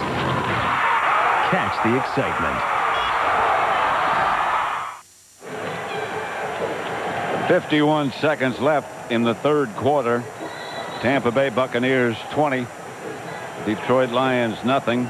And Detroit is going to kick the field goal here in this situation. They have Jason Hansen is in there now. Scott Mitchell still down as Coach Bobby Ross looks on. There's Jason Hansen. He has quite a stance. He goes through a ritual, and then he kind of arches his back in his stance before he approaches the ball. One black shoe, one white shoe. Yeah, but watch this deal. See, he'll go through it. You see how he gets and puts both feet out? I mean, both hands out. That's the stance that he gets in. Both, and then puts his back. What is that for? What do you think that? What do you think? I have. You should be a kicker. Yeah, but did you ever get into that look? No. I wore the same color shoes. Playoff picture: Minnesota beat the Giants. That's the NFC, of course. Detroit and Tampa Bay playing right now, and the winner goes to Green Bay. Starts at 11:30 next Sunday. Congratulations to the Minnesota Vikings. And the playoff picture in the AFC, all clear. New England, Pittsburgh, and Denver goes to Kansas City. Congratulations to New England and Denver winning their games. Next Sunday, how far will a man go to get a job in today's world? Find out on a special preview of the outrageous new Fox comedy, Ask Harriet. It all happens next Sunday at 8:30, 7:30 Central right here on Fox.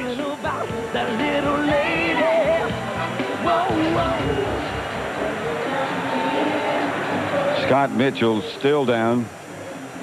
As you pointed out, he had bad ribs. The week before last, he didn't work at all. And that was a week that they kept giving him shots. In fact, they gave a shot in that area of the rib cartilage. He went to a specialist at a hospital, a thoracic surgeon. And he said when they gave him the shot in the ribs, he passed out. They feed him some orange juice and crackers. But he said this week he didn't have any shots in that area. There's Pete Metzelaar looking on. He has already announced that this will be his last year as a player in the NFL. Some great years in Buffalo for Pete Metzelaars. Glory Day on the roads in the cold Green Bay. Everybody's getting ready for Judgment Day. Now who's gonna make the stand? Who's gonna make it to the promised land? Who'll survive? Who'll save the day? Anything can happen when the best come to play. There's on Fox for Glory Day. The NFC Divisional Playoffs coverage begins this Saturday at 3:30 Eastern, 12:30 Pacific. 20-0, Tampa Bay leading Pat Summerall with John Madden. 51 seconds left in the third quarter. Scott Mitchell is still down. And there's Bobby Ross out looking. This, hard to say when it happened or how it happened. He had bad ribs going in. We know that the quarterback is protected if he goes feet first. But when he goes head first, there's no protection. In other words, if he would have given up and gone feet first, then they can't touch him. It looked like he tried to get up. Yeah. Watch this, Pat. He starts like he's going to take that first step to get up. Then the umpire comes over there and starts waving that timeout. And then Scott Mitchell goes back down again, Sitting on his foot. And all of a sudden backwards.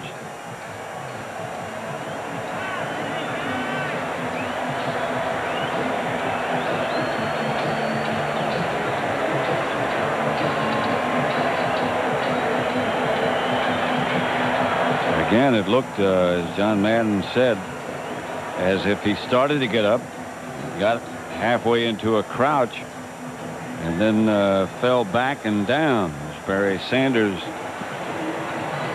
looks on. This has gotten to be something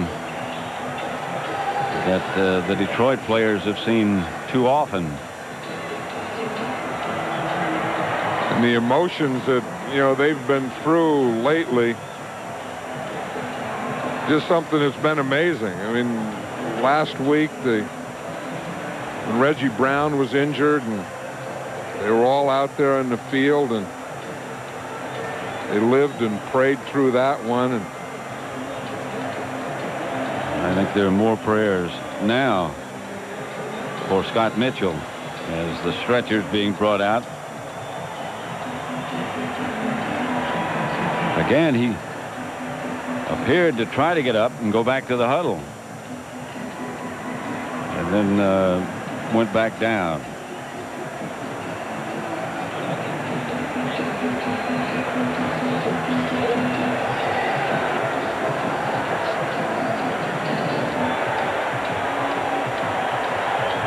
$20 to nothing.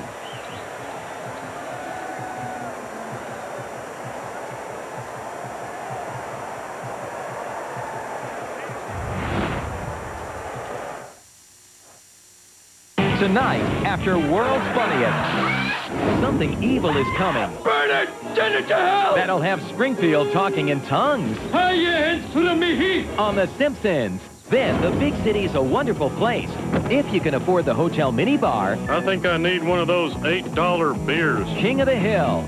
Then he can control minds. Mulder, I'm losing you. And his next victims are Mulder and Scully. Mulder! The X-Files. It all starts tonight at 7, 6 Central. We have no word as yet that in the red hat to the left is the Tampa Bay doctor, the team doctor. And they're still looking down at Scott Mitchell. Bobby Ross has gone back to the sideline. Frank Reich, in the meantime, continues to loosen up.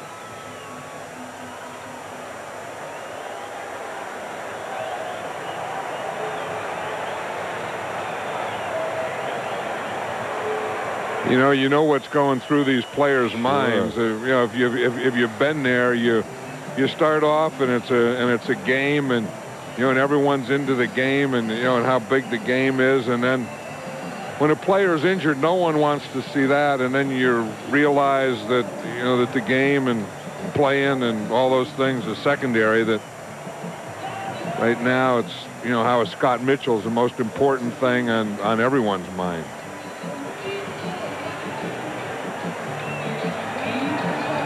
And for the Detroit players, has been far too much of this. Sitting and standing and looking and waiting.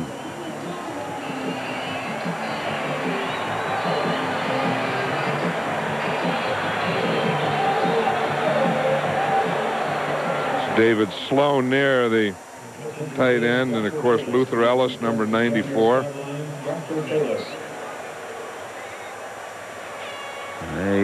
Perhaps you can see they've gotten Scott Mitchell on the board.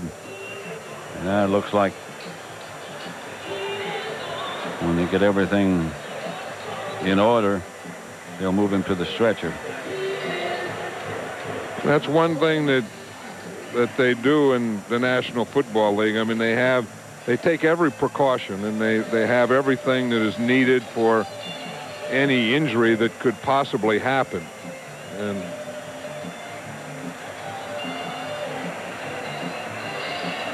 you can see that that everything that they're doing now is with caution and precaution. And no haste. No, you don't need haste. You don't have to hurry. You just do everything the right way.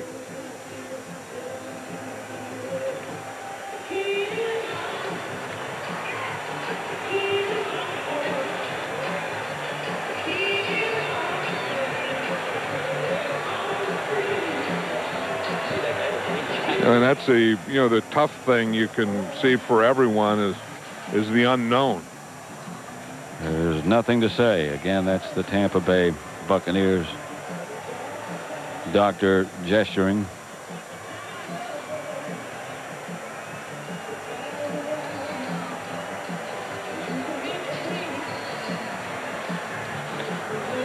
Tony Dungy, who's done such an outstanding job with the Buccaneers. Tony Dungy was saying that last week when Reggie Brown was injured that that he and his team did what everyone else did. You just prayed that everything is okay.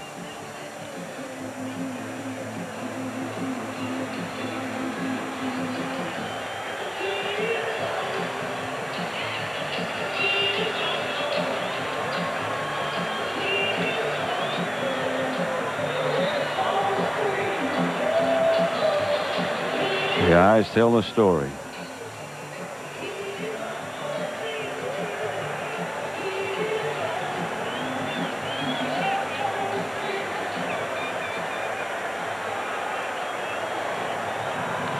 As soon as we know, you'll know.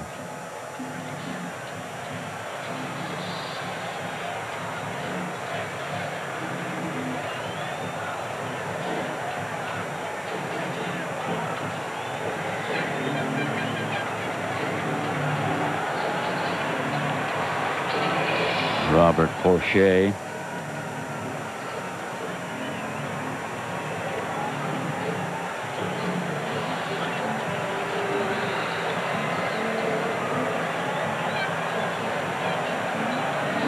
Kevin Glover there, number 53, who has been with the Lions for 13 years, and he's been through a lot of this. Yes, he has. You think of the Mike Utley, think of the Reggie Brown, Harry Cullen. Yeah.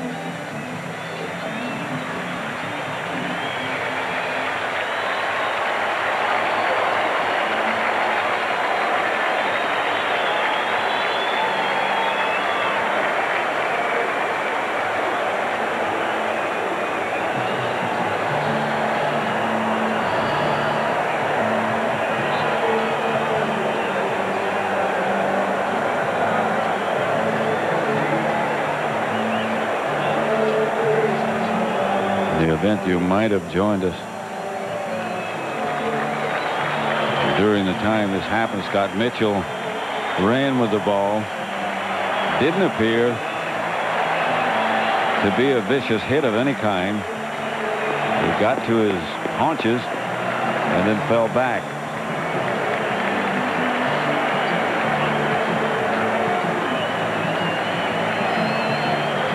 Mitchell is 6'6". Head stabilized. And we had talked earlier about how he had rib injury. I thought maybe that it was in the area of the ribs again, but that doesn't look like it was a rib area. No.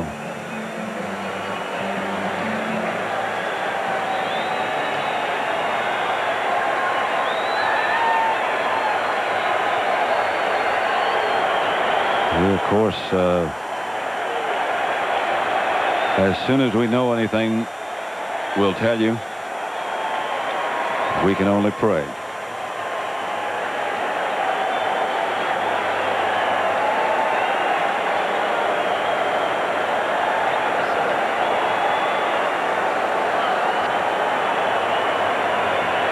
Jason Hansen has had a long time to arch his back and loosen up in preparation for this field goal attempt. 33 yards away is Hansen. His team trailing 20-0.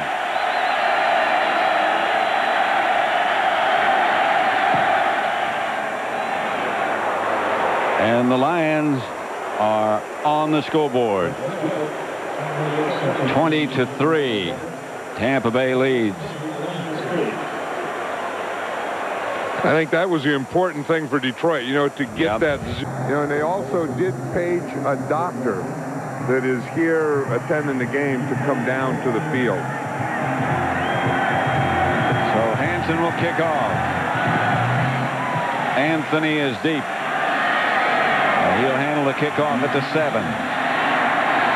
Riddell Anthony knocked out of bounds at the 35. The Bucs will take over. 17 seconds left to play in the third quarter. You know, the guy who's done a good job with this Tampa Bay team is Mike Shula, the offensive coordinator, and just, you know, we talk about Tony Dungy being a calm guy. Mike Shula, of course, Don Shula's son, is also a calm guy, and one of the good things for Trent Dilfer, and one of the things that I'm impressed with what Mike Shula does is he takes each player and doesn't ask more of them than they can do, just does what they do best.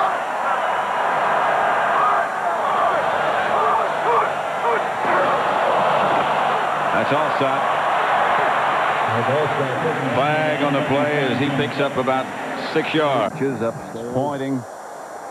And it's going to see the ambulance behind me. They're here to take Scott Mitchell out of the stadium. They brought him into the Bucs locker room. In fact, they're just wheeling him out right now. Now, we can't say for sure exactly what it is. I've talked to some people that were in the locker room with him. A lot of restraint on the head and neck area. That could be the area where the problem is. We don't want to say for sure, though. But as you can see, he is on his way out of the stadium and heading into the ambulance. Pat, let's go back up to you. All right, Ron. Detroit official has told us that Scott Mitchell has a concussion. This is Allstott. And Allstott hammers out to about the 44. Mitchell, we're told, is very groggy, has a concussion. And as you just heard from Ron Pitts, they're just taking him out of the locker room to the ambulance. You know, when you look at Mike Allstott there and you realize, you know, he's 6'1", 245 pounds, you would really think fullback. In fact, he made the Pro Bowl as a fullback, but he's really a running back. I mean, he really runs when he has the ball. He runs more like a tailback than a fullback. Third down. Dilfer back to throw. Wheels it outside, incomplete. He's being placed in the ambulance right now. And the Lions tell us that Mitchell suffered a concussion. Lynn Milburn back deep for Landetta's punt. Milburn, fair catch at the 18, and that's where Detroit will take over with Frank Reich at quarterback.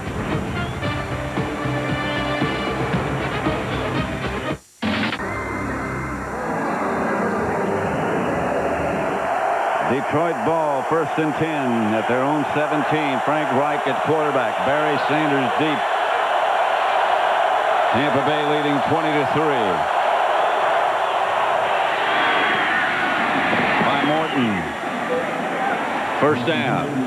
This seems to be working pretty well for Detroit is when they go to that 3 wide receivers. Outside the stadium, of course, the ambulance just departed. Let's go again to Ron Pitts. All right there, Pat. Yeah, Scott Mitchell just got into the ambulance. His eyes are open. He is conscious, and he was moving his hands, was moving his feet. So that's good news. That's all we have right now, and we'll update you when we know more. Back up to you, Pat. 1st and 10, Detroit. Sanders gets the carry. Chased backwards and dragged down by Derek Brooks. That's how the 2 linebackers you see right here as compared to the 3, but those 2 run pretty well. They can stay with most tight ends. Sanders. Hit hard by Lynch. That's the one that Lynch was trying to get. 5. You can play a whole career and not get one of those. Not a square shot like that. Reich's back to throw it. Rush is good, but Morton comes up with a catch and gets across midfield into Buccaneer territory. In zone. You run away from man coverage and in a hole of a zone. 1st and 10 at the Tampa Bay 45. Again, Reich to Sanders. Sanders out of bounds inside the 30. Comeback in NFL history. Buffalo was down by 32 to Houston, and they won the game behind Frank Reich. Yeah, Frank Reich has played in some big games. Yeah. And he's been around long enough and played in enough systems to know how to run a football team in a 4th quarter playoff situation. Back to throw again. Has a man open. Johnny Morton chased by the Buccaneer defense, out of bounds. Clock will continue to run. Yeah, I still wonder why they're not getting the ball. There's a doubling Herman Moore. 20-3.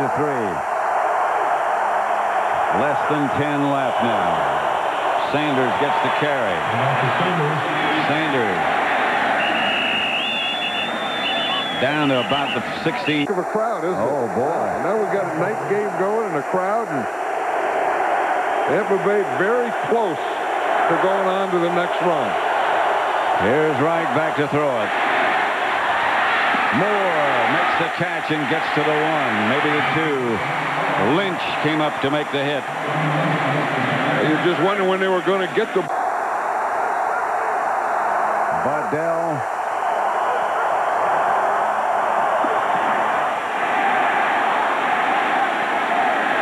Lions signaling touchdown, but no official yet has signaled it. Yes, touchdown Lions.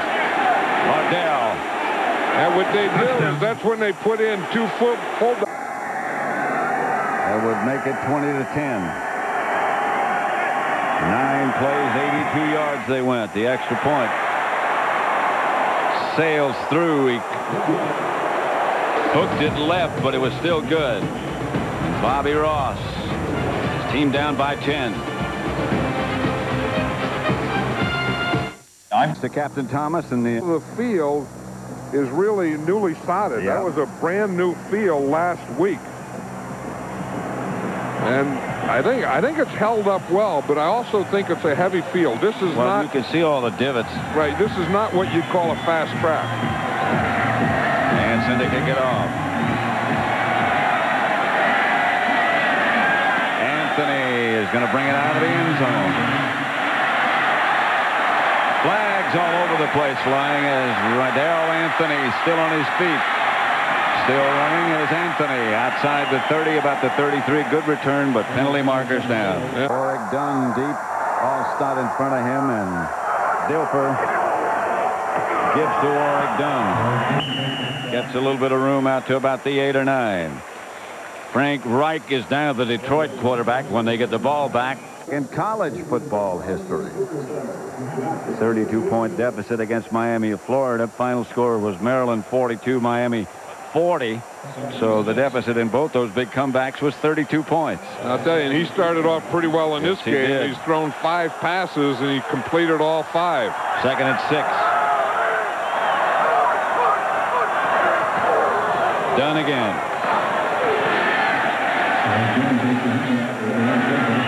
Right now, the Lions have taken a timeout, so they only have 1 left. And as you remarked before, John, this is a heavy field. As much as it's rained, it's in good shape. But it's not a very... 3rd and 5.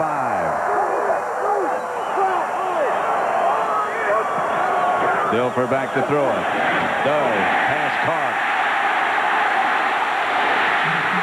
That's Rob Thomas all the way to the Detroit 40. I was going to say this is a big 3rd down play for the Buccaneers. Dilfer got back. He had good big 3rd down play. You're trying to get a 1st down, and you end up with a 50-yard reception. You wind up at the Detroit 40. Offsets the deep back. Sifting his way and picks up a yard, maybe. I don't know. You see that Copeland.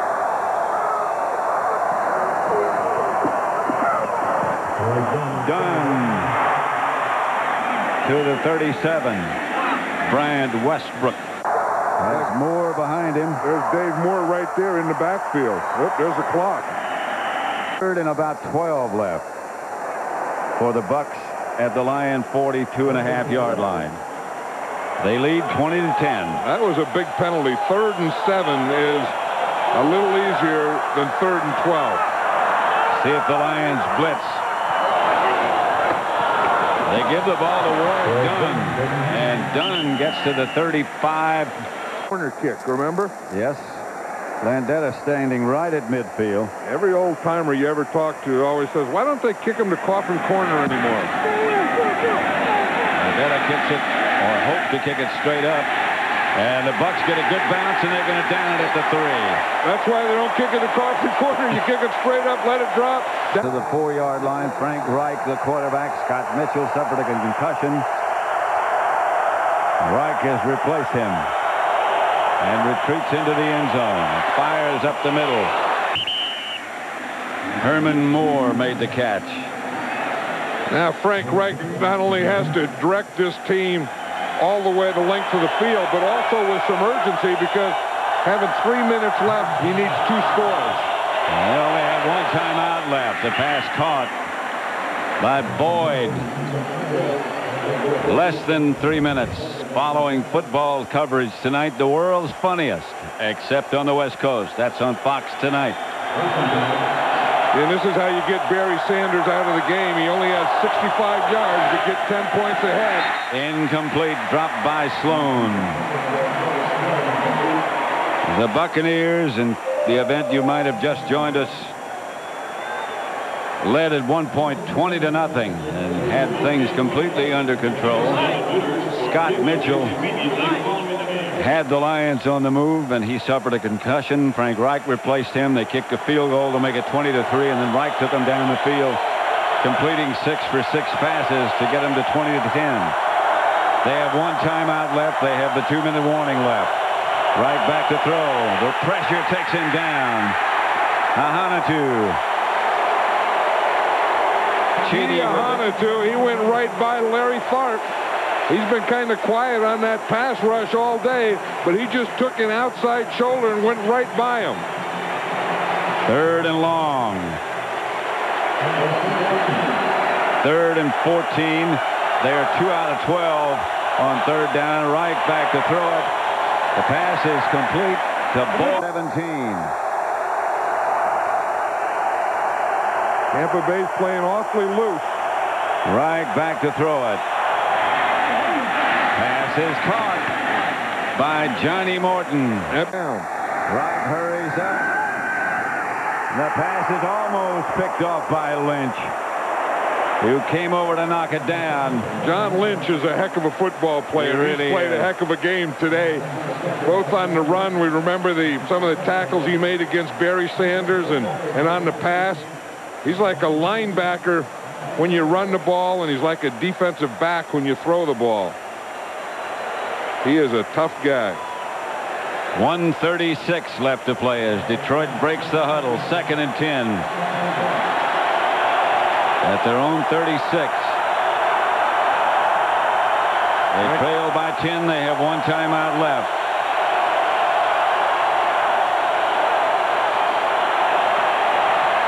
Reich comes out of there, chased by Sapp and down by Sapp before he could get the first down yardage, but the clock continues to run. The Lions still do have one timeout. Not going to use it here.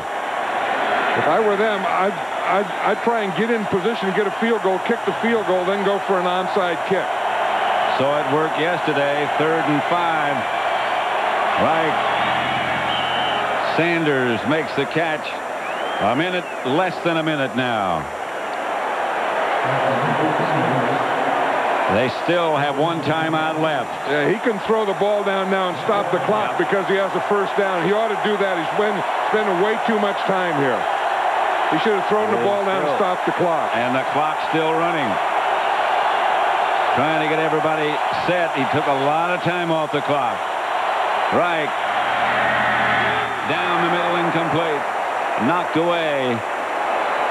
2nd and 10. The rush from Ahanatu, and again Reich goes down, and now Bobby Ross says. The executive producers of Fox Sports are Ed Gorin and David Hill, and it looks like we're headed for a battle of the Bays next Sunday in Green Bay. Yep, we did the game the last time they played there, Tampa Bay at Green Bay. The Packers beat them there. They were 5-0 at that time. 3rd and 15. 25 seconds left. No timeouts left for Detroit. Pass complete to Sanders. Sanders gets to about the 41-yard line. Clock continues to run. Tampa Bay hustling back. Detroit and Reich will just down it. 8 seconds left. No, he can't do that. It was 4th down. 4th down. He couldn't do that. The game's over. He did it. It was a mistake. The game's over. On 1st down, when he could have done it, he didn't do it. And then when on 4th down, he threw the ball down. So much for the big comebacks. Pete Metzelaars, his last game. Barry Sanders. And perhaps this is the last game in this stadium. We showed you the new one being built adjacent. Look at the fireworks going off. There still is 8 seconds left. That was a 4th down, so automatic timeout, change of possession. Yeah. So the Buccaneers are going to have to run another play. All out on the field, the crowd out on the field, horses on the field. Hey, you got to get your horses off. Cheerleaders off the field. Yeah, premature fireworks. Tony Dungy. How about his son James? He did it, huh? 3-0. James looked up for the first time all day, and lo and behold, he's 3-0, and the Buccaneers are going to playoffs. Tampa Bay's first playoff win since December of 1979, when they beat the Eagles.